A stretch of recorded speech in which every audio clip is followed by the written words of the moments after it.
오늘 예배 시간에 우리가 미리 많이 웃어가지고 제가 부담이 좀 적습니다.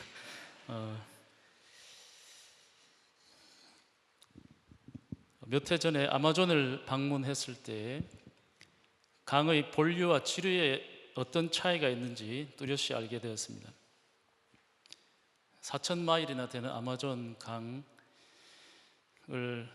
오르내리기 위해서는 본류를 통해서 움직여야 됩니다. 본류라는 것은 큰 강물이죠. 여러분이 구글 맵에 보시면 볼 수 있는 그런 큰 것들. 본류를 거치지 않고 지류만을 통해서 갈 때는 거의 불가능하다고 할 수 있습니다. 몇 시간이면 갈 거리를 지류 곧 셋강을 통해서 가느라 며칠을 강 위에서 보내며 돌아가는 것은 너무나 힘든 일입니다. 아마존에서 강의 지류도 그렇지만 중요한 역할을 합니다. 왜냐하면 지류 주변에 있는 마을로 들어가기 위해서는 지류를 통해서만 접근할 수 있기 때문입니다. 믿음 생활에도 본류와 지류가 있습니다. 성경의 거대한 틀이 되는 구속사, 하나님의 나라, 이런 것들은 본류와 같은 것입니다. 반면에 구약의 잠언서나 신약의 야고보서에 나오는 가르침들은 성경의 거대한 맥락에서 볼 때 아마존에서의 지류와 같이 요긴한 요소들입니다. 저는 오늘 신약 시대들을 살아가는, 예수님이 오신 이후에 살아가는 저희가 영적 생활의 본류를 알고 다시 깊이 한번 상고하고 깨달았으면 하는 내용을 나누고자 합니다. 사실 저는 이 요한복음 15장 1절에 17절을 지난 한 달여 동안 계속 암송을 해오다가 본문으로 정하게 되었습니다. 점심시간에 제 사무실에서 캠퍼스까지 올라갔다가 내려갔다 하면서 As the Father has loved me, so have I loved you. Now remain in my love. 이 말씀을 30분 동안 계속 암송하면서 참으로 은혜가 되었습니다. 아버지께서 나를 사랑하신 것 같이 나도 너희를 사랑했다고 말씀하시는 것이 이 가슴에 새겨지는 것입니다. 오랫동안 묵상한 이 말씀에 있는 진리를 우리 공동체가 잘 깨닫기를 간절히 소원합니다. 특별히 저는 개인적으로 우리 딸도 이것을 잘 깨달았으면 좋겠습니다. 여러분도 똑같이 깨달았으면 좋겠지만 우리 딸도 이것을 잘 깨달았으면 좋겠습니다. 제가 대학교 1학년 때를 생각해 보니까 진리를 위해서 많이 수고를 했는데 동일하게 이 너무 중요하니까 우리 공동체도 깨달을 뿐만 아니라 우리 딸도 이것을 반드시 알아야 된다, 이런 욕심에서 제가 이 말씀을 전하고 있으니까 여러분도 이게 정말 여러분들이 꼭 깨달으면 좋겠다, 이런 강한 제가 소망을 가지고 있습니다.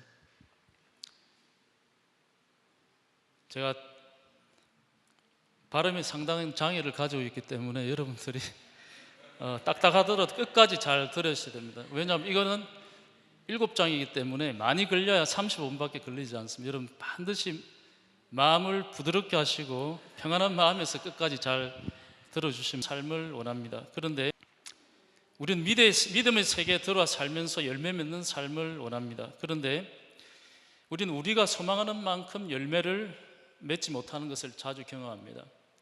열매 맺는 것은 예수님의 제자의 모습인데 제자로 잘 살 때가 살지 못할 때가 많다는 것입니다. 아까 암송했듯이 Showing yourselves to be my disciples, 열매 맺는 것이 디사이플임을 보여주는 것이라고 이야기를 했습니다. 어떻게 하면 열매를 맺으며 제자로 살면서 그리고 부흥을 경험하면서 살 수 있을까요? 가정, 직장, 학교에서 살아가면서 느끼는 삶의 무게는 말할 것도 없고 목자로 살아가면서 늘 고민이 있습니다. 목자로 항상 가지는 고민은 내적인 고뇌는 열매입니다.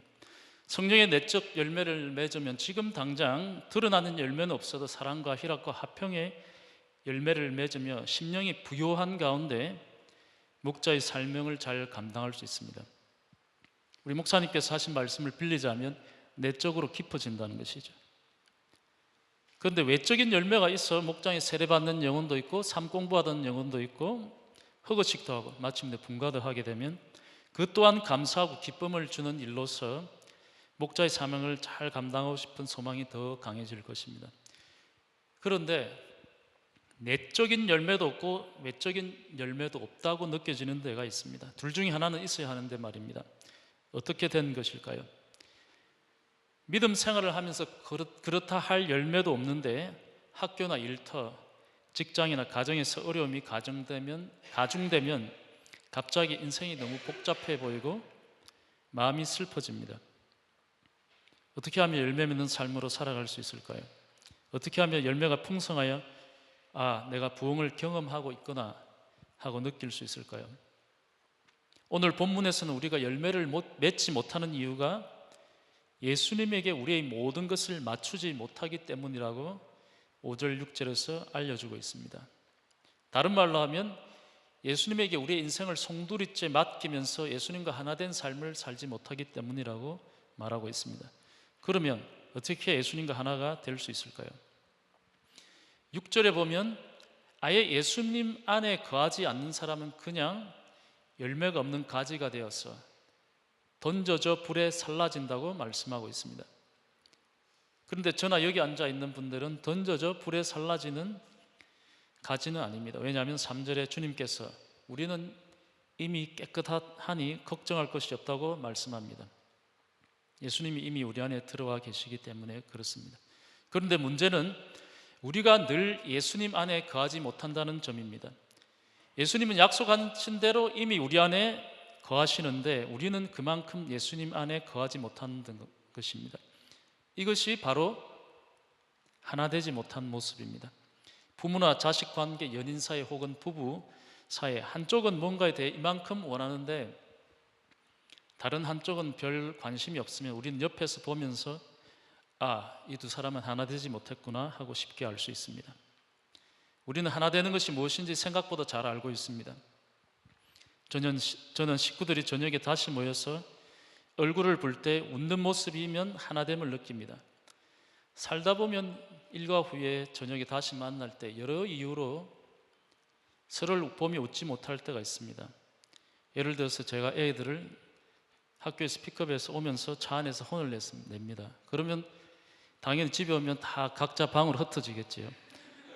그런 분들이 종종 있으니까 우리가 일과 후에 저녁을 먹을 때 웃지 못하면서 밥을 먹을 때가 많습니다. 하나 되지 못한 것이죠. 그것을 잘 알기 때문에 웃으며 하나됨을 느끼는 것이 얼마나 귀한 것인지를 인지하고 감사할 때가 많습니다. 이미 예수님을 구주로 영접한 저희들에게는 예수님과 하나 되는 과정이 온전히 이루어지기 위해서는 내가 예수님 안에 거해야 됩니다. 왜냐하면 오늘 본문 조금 앞에서 예수님이 너무 명쾌하게 말씀하셨습니다. 4절에서 예수님은 내가 너희 안에 거한 것처럼 너희도 내 안에 거하라. Remain in me as I remain in you. 이렇게 말씀하고 있습니다. 예수님 십자가에 죽으심, 부활 그리고 성령의 오심을 통해 우리 안에 거하시는 것을 이미 이루셨습니다. 이제는 우리가 예수님 안에 거해서 예수님과 한 마음 한 뜻이 되는 것을 이루어내야 합니다. 이 시간 우리는 우리에게 진지하게 이 질문을 해봐야 합니다. 나는 예수님 안에 거하고 있는지 말입니다. 다른 말로 하면 예수님과 나는 하나가 되고 있나는 질문입니다. 예수님 안에 거하면서 하나가 되는 것이 무엇인지를 계속해서 살펴보도록 하겠습니다. 감사하게도 예수님은 우리를 친구로서 친절하게 우리가 예수님과 하나대로 열매 맺는 법을 가르쳐 주셨습니다. 예수님 우리를 친구라 부르실 뿐만 아니라 놀라운 일입니다. 그것을 우리에게 다 알게 하신다는 것은 정말 놀라운 일입니다. 15절에 있는데요, 아버지께 들은 비밀 중에 하나가 바로 오늘 본문의 말씀입니다. 예수님께서 아버지께서 가르쳐 주신 비밀을 하나 들었는데 그 비밀이 무엇인가 하니 우리가 예수님하고 하나가 되어야 된다는 것이죠. 우리는 예수님과 하나 되도록 디자인된 존재라는 것입니다. 하나가 되려면 예수님 안에 거하고 좀 더 구체적으로는 예수님 말씀이 내 안에서 나를 다스리도록 해야 된다는 것입니다. 우리가 암송한 7절 말씀이죠. 15절에서 예수님 우리를 종이라 부르지 않으셨다고 하신 그 이유는 종은 그 주인이 하는 일을 절대로 알 수 없습니다. 주인의 의도가 무엇인지 모릅니다. 왜냐하면 종은 그냥 시킨 대로 하기 때문입니다. 15절 말씀 너무나 중요한 말씀인데 한번 제가 읽겠습니다. 이제부터 너희를 종이라 하지 아니하리니 종은 주인이 하는 것을 알지 못함이라. 너희를 친구로 하였노니 내가 내 아버지께 들은 것을 다 너희에게 알게 하였습니다. 이 말은 예수님이 제자들을 모아놓고 하신 말이지만 우리에게 동일하게 적용이 됩니다. 예수님은 우리를 친구로 하셨고 하나님 아버지께 들은 것을 우리한테 그대로 알게 하겠다고 약속을 하셨습니다. 예수님 우리를 종으로 부르지 아니하시고 친구로 부르셨다는 것이 얼마나 놀라운 일인지 우리 모두가 더 깊이 잘 깨닫기를 원합니다. 7절의 말씀을 이런 맥락에서 보면 예수님은 마치 이렇게 말씀하고 계신 것 같습니다. 내가 아브라함도 모세도 다윗도 엘리야도 온전히 알지 못하고 막연히만 알았던 천국의 비밀을 하나 알려줄게. 그 비밀이 무엇인가 하면 내 말이 너희 안에 있어 내 말이 너희의 생각과 행동과 곧 너희들의 삶에 영향을 미치는 수준에 이르면 너희가 원하는 모든 것들이 이루어질 거야. 여러분, 이 말씀이 어떻게 들립니까? 지난 삶을 돌아보면 좋은 친구 한두 명은 있을 것입니다. 저에게도 그런 친구가 최소한 2명이 있습니다. 너무 서로 마음이 잘 통한 나머지 내가 어떤 것을 머리에 생각하고 친구에게 이야기하면 그 친구도 그거 나도 생각하고 있었는데 내지 그 아이디어 정말 좋은데 100% 동감이야, 그렇게 해보자 하는 반응을 얻었을 것입니다. 결혼 정년기가 되어서 남녀가 이렇게 잘 통하게 되면서 서로 호감을 가지게 되면 마침내 서로에게 배우자가 되기로 약속을 하고 결혼을 하게 됩니다. 결혼을 했어도 이렇게 같은 마음을 품으면 그 가정은 행복한 가정이 됩니다. 곧 부부가 한 마음이 되는 것입니다. 정말 말할 수 없는 기쁨이 있습니다. 그 안에서 천국이 이루어지는 것입니다. 왜냐하면 하나님께서 그렇게 디자인을 하셨기 때문입니다. 요한복음 17장 21절의 말씀을 보십시오. 아버지여, 아버지께서 내 안에 내가 아버지 안에 있는 것 같이 두 분이 하나 되었다는 말씀이죠. 그들도 다 하나가 되어 우리 안에 있게 하사 세상으로 아버지께서 나를 보내신 것을 믿게 하옵소서. 이 말씀에 의하면 사람이 친구가 하나 되고 부부가 하나 되고 믿음의 공동체가 하나 되어서 예수님과 하나 되기를 예수님이 얼마나 간절히 소망한 것을 알 수가 있습니다. 더 놀라운 것은 예수님이 먼저 하나님과 온전히 하나 되셨다는 것을 모범으로 보여주셨습니다. 다시 한번 말씀을 읽겠습니다. 아버지여, 아버지께서 내 안에 내가 아버지. 단계는 무엇일까요? 예수님이 이미 하나님과 하나가 되셨습니다. 그 다음 단계는 무엇일까요? 우리가 예수님과 하나 되는 것이죠. 우리 안에 하나가 되는 것이죠. 그리고 이 말씀에 의하면 제자가 되어서 영혼을 구원하기 위해서는 다른 말로 하면 세상 사람들로 하여금 예수님이 하나님으로부터 오신 분이라는 것을 알게 하려면 예수님과 하나 되는 것이 필수적이라는 것입니다. 이 말씀을 다시 읽어보겠습니다. 그들도 다 하나가 되어 우리 안에 있게 하사 세상으로 아버지께서 나를 보내신 것을 믿게 하소서.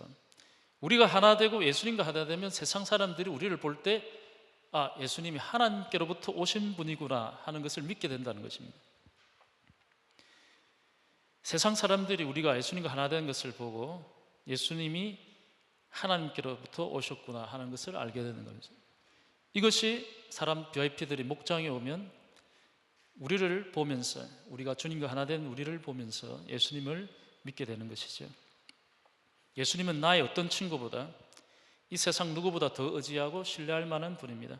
예수님은 이미 우리 속에 들어와 계셔서 우리와 하나 될 준비를 완성을 하셨습니다. 이렇게 놀라운 일을 하신 예수님께서 우리를 친구로 생각하시고 하나님 아버지께 받은 온갖 종류의 비밀을 다 이야기해 주실 때 우리는 어떻게 반응하고 있습니까?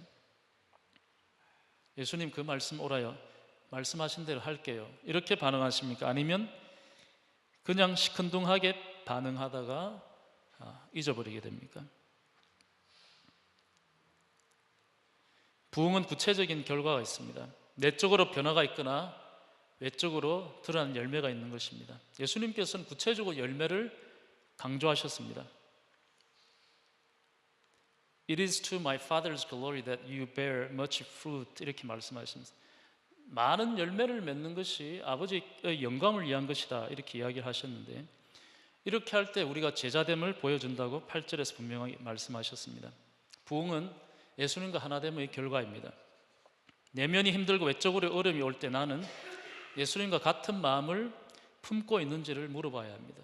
부흥을 경험하지 못하고 있다면 나는 지금 예수님과 다른 생각을 하고 있지는 않는지 나 자신에게 물어봐야 합니다. 내가 주인이 되어서 예수님 나한테 맞춰주세요 하고 있지는 않습니까? 부흥은 내적이든 외적이든 풍성해지는 것입니다. 그렇지만 좀 더 근본적으로는 예수님이 원하시는 대로 우리가 맞춰가는 것입니다. 이것이 지류로 가지 아니하고 본류로 우리가 나가는 것입니다. 이렇게 예수님께 맞춰드리면 그분과 내 뜻이 하나가 되는 것입니다. 내 뜻이 이루어지는 것이 아니라 예수님과 한 마음이신 아버지의 뜻이 이루어지는 것입니다. 우리의 영적인 삶에서는 더도 말고 덜도 말고 하나님의 뜻이 이루어지기만 하면 됩니다. 저와 여러분 또 우리 가족들 그리고 공동체 속에 하나님의 뜻이 날마다 이루어지면 우리가 이것을 부흥이라고 합니다. 침체가 되어 있다가 풍성해질 때 우리는 부흥이 일어났다고 쉽게 인지할 수 있지만, 우리가 예수님과 하나 되어서 열매를 맺으면 날마다 부흥을 경험하는 것입니다. 날마다 부흥을 경험하는 것은 전혀 이상한 일이 아닙니다. 저는 나이 40이 되면서 막연한 기대감으로 뭔가 인생에 한번 정리가 되면 좋겠다는 생각을 했습니다. 살아가면서 제 스스로 저 자신에 대해 만족하지 못하고 있는 삶의 문제를 잘 없애기를 원했습니다. 한편으로는 제가 그동안 얽매여 있던 몇 가지 일들로부터 그냥 왠지 좀 자유로워질 것 같다는 생각이 들었습니다. 왜냐하면 그냥 40이 되었으니까요.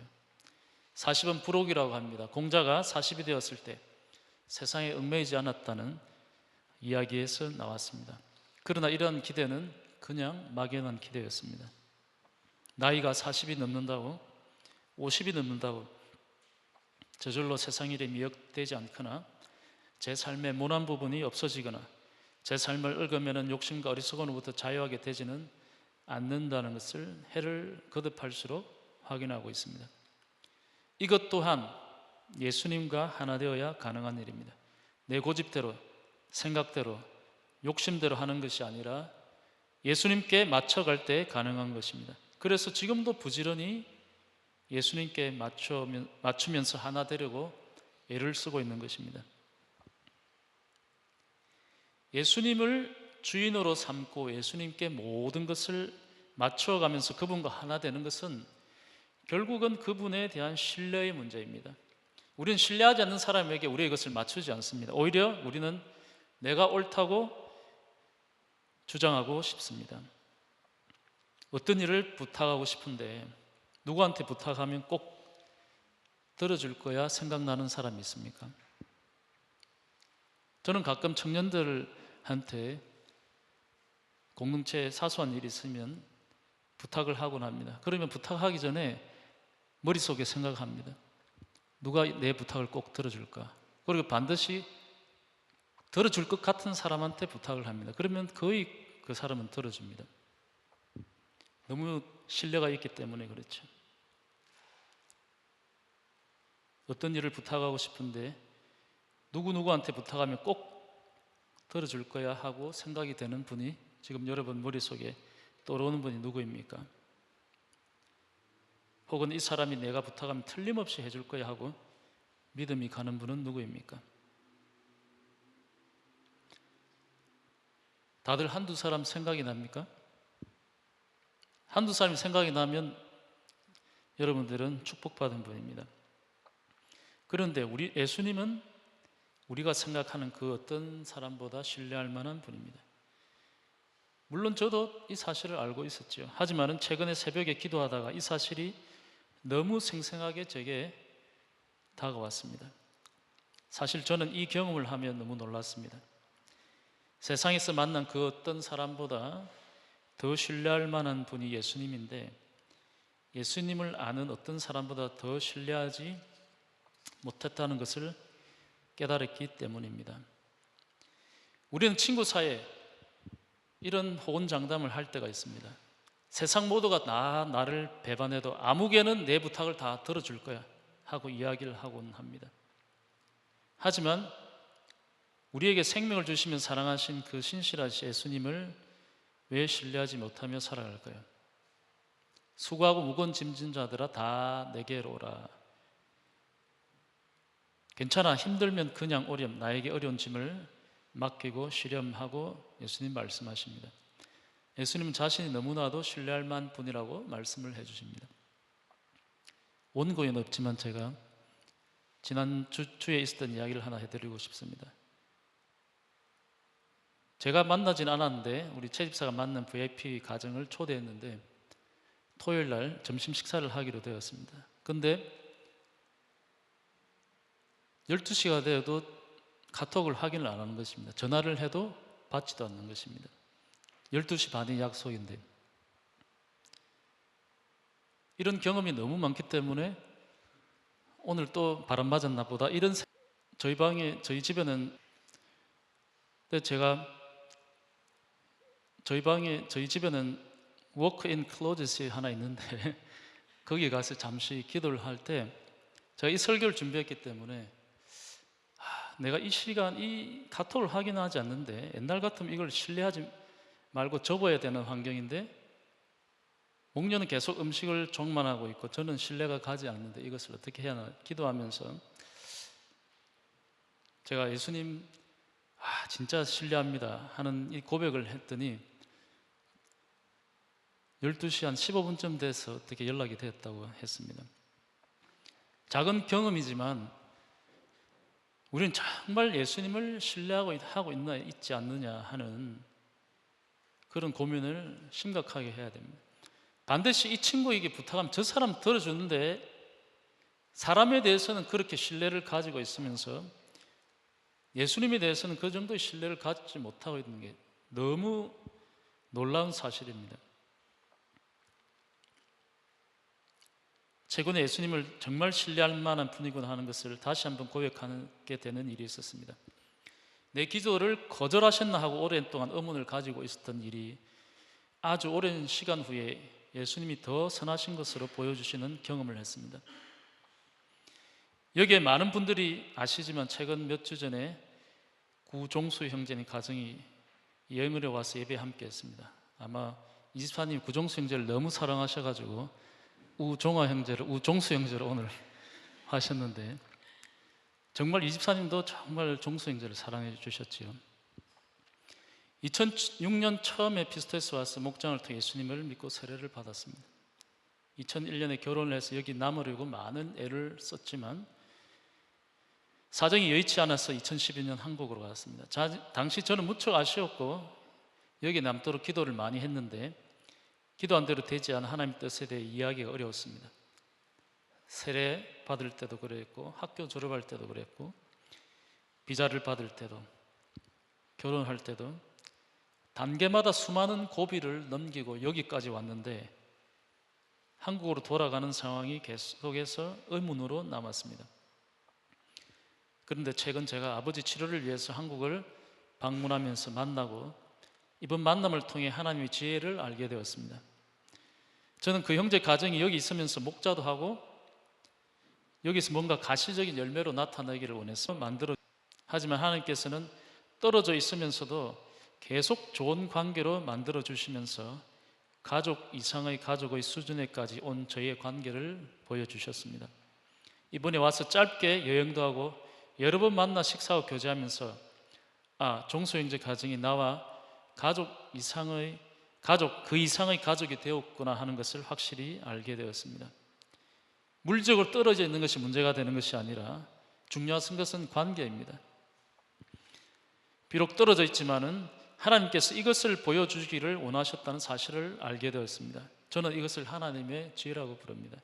하나님의 지혜는 항상 저의 지혜보다 깊고 저의 생각을 뛰어넘습니다. 예수님과 하나 되는 것이 우리가 새롭게 알아야 하는, 다른 말로 우리가 미처 알지 못했던 것일까요? 예배에 오신 여러분들은 대부분 이미 예수님을 나의 구주, 나의 하나님으로 영접했습니다. 다른 말로 하면 오직 예수님을 주인으로 모시는 삶으로 변화되기로 결심을 했습니다. 우리가 받은 세례의 예식을 통해서 예수님과 바로 이 약속을 한 것입니다. 그래서 우리는 주인 되신 예수님과 생각과 의지와 감정에서 하나가 되어 살아가는 것이 가장 자연스러운 삶입니다. 왜냐하면 우리가 세례의 예식을 통해서 그렇게 하기로 약속을 했기 때문입니다. 우리가 예수님과 하나 되면 자연스럽게 열매가 나타난다고 약속을 하셨습니다.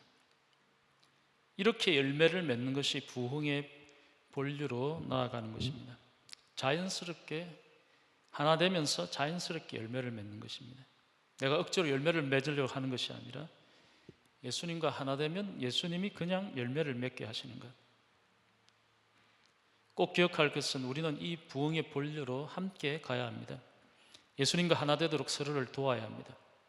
왜냐하면 우리는 함께 예수님이라는 나무에 붙어 있는 가지들이기 때문입니다. 예수님을 떠나서 이제 우리는 아무것도 할 수 없고, 5절 말씀의 영어로 Apart from me you can do nothing 이렇게 말씀했습니다. 예수님을 떠나서는 할 수 있는 것이 nothing이라는 것입니다. 우리 예수님과 날마다 하나 되어 살아가는 삶에서 참 행복을 느끼는 존재로 변했습니다. 한국에서 사역하시는 스캇 브레너라는 목사님의 찬양 Decided라는 찬양 중에 No turning back 이라는 가사가 있습니다. 아까 홍성균 형제님 많은 찬양을 들으셨다는데 이 찬양도 꼭 한번 들어보시기 바랍니다. 예수님을 영접한 사람들에게는 이제 내가 주인이 되어서 돌아가는 그런 일은 없어야 된다는 것입니다. No turning back.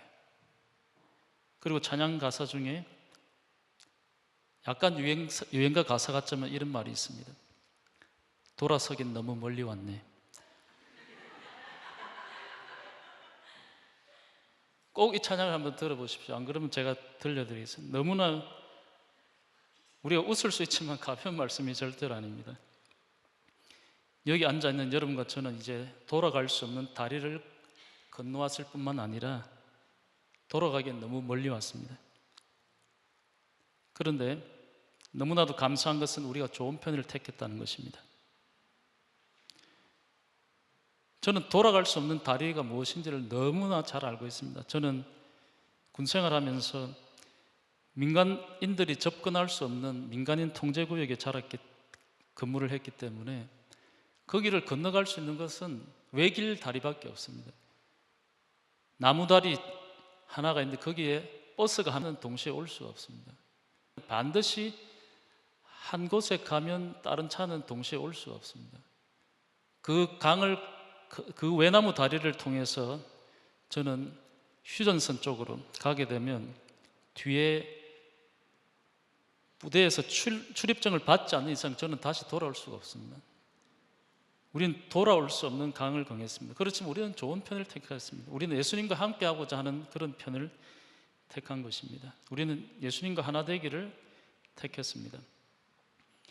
예수님과 하나 되지 않는 가지는 어떻습니까? 밖에 던져져 말라져 불에 던짐을 당하는 가지가 아니라 열매를 맺을 수 있는 무한한 가능성이 있는 가지입니다. 예수님과 하나 되지 않으려고 떼를 쓰는 것은 열매 맺는 가지가 아니라 저는 그냥 말라져서 불에 살라지는 가지가 될래요 하고 하나님께 어리석게 요구하는 것입니다. 열매 맺는 것에 관심이 없고 열매를 맺으려고 애를 쓰는 주위 사람이 이상하게 보이며 나는 예수님과 하나 되지 않으려고 애를 쓰는 것입니다. 여기에는 회색지대가 없습니다. 예수님과 하나가 되든지 안 되든지 오직 두 가지 선택이 있습니다. 요한계시록 3장 15절 말씀에 예수님께서 라오디게아 교회를 책망하실 때 뭐라고 책망을 했습니까? 차든지 덥든지 두 가지 중에 하나를 하라는 것입니다. 미지근하면 예수님이 사전에 아예 없는 단어입니다. 차든지 덥든지. 그래서 우리도 예수님과 하나가 되든지 안 되든지 오직 두 가지 선택만이 있습니다. 요한복음을 쓴 사도 요한 자신도 처음에는 그렇지 않았습니다. 예수님과 하나 되는 삶으로 변화된 것이 이 사도 요한입니다. 예수님께서는 사도 요한과 그 형제 야고보에게 우레의 아들이라는 이름을 더해 주셨는데 아마 이 두 형제가 성격이 굉장히 급했던 모양입니다. 마가복음 3장 13절에 보면 또 세베대의 아들 야고보와 야고보의 형제 요한이니 이 둘에게는 보아느게 곧 우레의 아들이란 이름을 더하셨으며 성격이 번개 같았다는 것이죠. 한 가지 더 문제가 있었는데 이 사도 요한은 예수님의 계획보다 자기 계획에 집중했습니다. 그 어머니는 예수님이 이스라엘을 회복하실 때 한 아이는 좌편에 한 아이는 우편에 꼭 앉히고 싶어서 예수님께 로비를 했습니다. 그런데 이 사도 요한이 예수님과 하나됨을 경험하면서 자기 중심적이고 불같은 성격의 소유자에서 사랑의 사도로 변화가 되었습니다.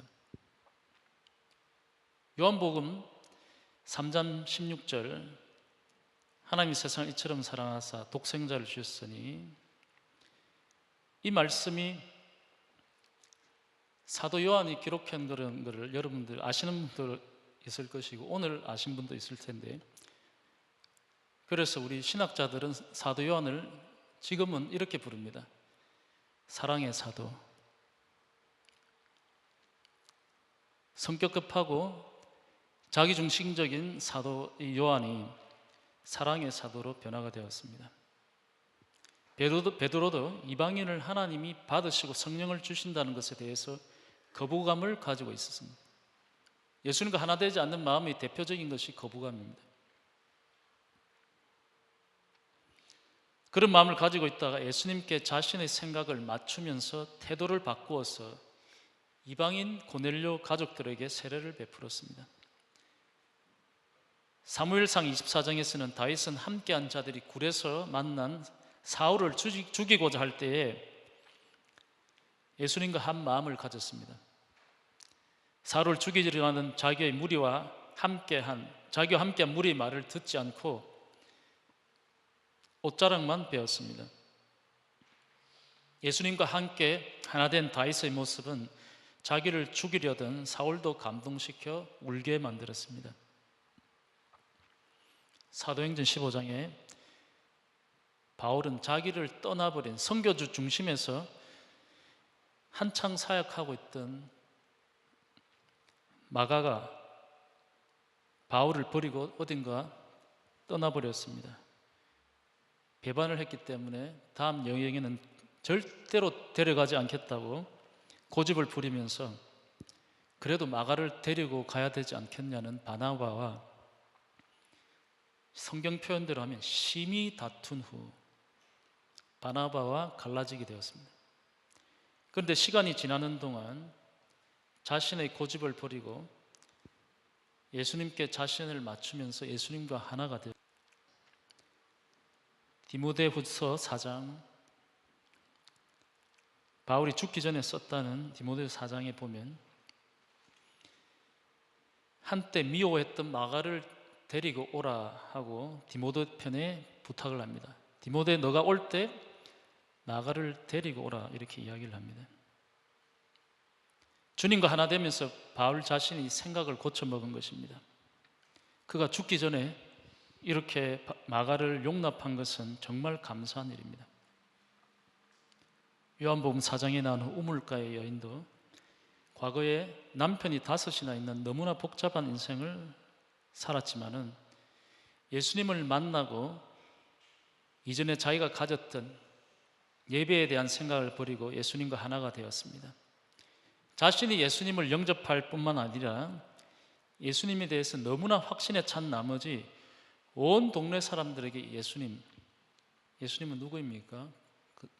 당시 모든 사람들이 바라던 그리스도 메시아를 소개해 주게 되었습니다. 이 외에도 성경에는 자신의 생각과 고집을 버리고 예수님과 하나 된 후 열매를 맺은 사건들이 너무나 많습니다. 여러분, 이점에서 감을 잡으셨을 것입니다. 예수님과 하나 되는 것은 그분 안에 거하는 것입니다. 내 고집과 주장을 버리고 그분의 말씀이 내 삶을 주장하시도록 나를 내어드리려는 것이란 것을 깨달으시라 믿습니다. 남들이 보면 뻔히 보이는데 계속 내가 옳다고 생각하면서 예수님 안에 거하지 않으려고 때를 쓰면 예수님과 하나가 될 수가 없습니다. 예수님과 하나가 되지 않으면 열매 맺는 삶으로 나가지를 못합니다. 부흥이 없는 것입니다. 부모와 자녀가 하나 되지 못하고 남편과 아내가 하나 되지 못하는 가정의 모습을 생각해 보십시오. 우리가 소망하는 2019년의 부흥은 우리가 열매를 맺는 것입니다. 내적으로 성령의 열매를 맺고 외적으로 제자로서의 삶의 열매가 나타나는 것이 부흥입니다. 이를 위해서 예수님 말씀한 대로 예수님과 하나 되는 삶의 결단을 해야 합니다. 예수님은 지금 이 순간에도 누구누구야 나와 함께 하나 되지 않겠니 하고 부르십니다. 요한계시록 3장 20절의 말씀처럼 예수님은 끊임없이 우리를 부르시면서 같이 먹고 마시며 하나 되기를 원하십니다. 여러분은 어느 편을 택하시겠습니까? 예수님과 하나 되어 그분의 음성을 듣고 순종하며 열매를 맺고 부흥을 경험하시겠습니까? 아니면 말라 비틀어져 불에 던져지우는 편을 택하시겠습니까? 좋은 편을 택하시기를 바랍니다. 다시 한번 말씀드리지만 중간은 없습니다. 차든지 돕든지 둘 중에 하나를 택해야 합니다. 우리는 흔히 신앙생활을 하면서 거기 어디 중간쯤 하면 되지 않겠나 하고 생각하는데 안타깝게도 중간은 없습니다. 열매를 맺거나 못 맺거나 둘 중에 하나입니다. 부흥을 소망하든지 아니면 부흥을 부정하든지 둘 중에 하나입니다. 말씀을 마무리하기 전에 친구 되신 예수님에 대해 한 번 더 생각해 보기를 원합니다. 예수님은 우리를 친구로 불러주시면서 우리 또한 예수님을 친구로 대접해 주시기를 원하십니다. 누가복음 6장 31절에 보면 예수님은 남에게 대접을 받고자 하는 대로 너희도 남을 대접하라고 말씀하셨습니다. 이미 예수님 우리를 친구로 대접을 하셨습니다. 이제는 우리 차례입니다. 우리도 주님을 친구로 대접해 드려야 합니다. 그래야 우리를 늘 친구로 대접해 주시는 주님과 같은 수준, 곧 하나됨을 경험할 수가 있는 것입니다. 어떤 사람을 친구로 생각하고 계속 잘 해주려고 하는데 그 사람이 나를 길거리에 지나다니는 사람처럼 대접하거나 심지어 무시하면 그것만큼 기분 나쁜 일이 없습니다. 무시를 하거나 무시를 당한 기분 여러분 모두 잘 아시리라 믿습니다. 우리는 지금까지 예수님을 너무 자주 푸대접했습니다. 하나님께 들은 모든 것을 우리에게 다 알려주시겠다는 그 엄청난 친구의 제안을 깨닫지도 못하고 심지어 무시도 했습니다. 올해는 예수님을 푸대접하는 것이 아니라 우리를 친구로 초청하신 예수님의 초청에 마음을 열고 또 두 팔로 영접하면서 예수님과 온전히 하나 되어 꼭 열매를 맺고 부흥을 경험하는 여러분과 제가 되기를 원합니다.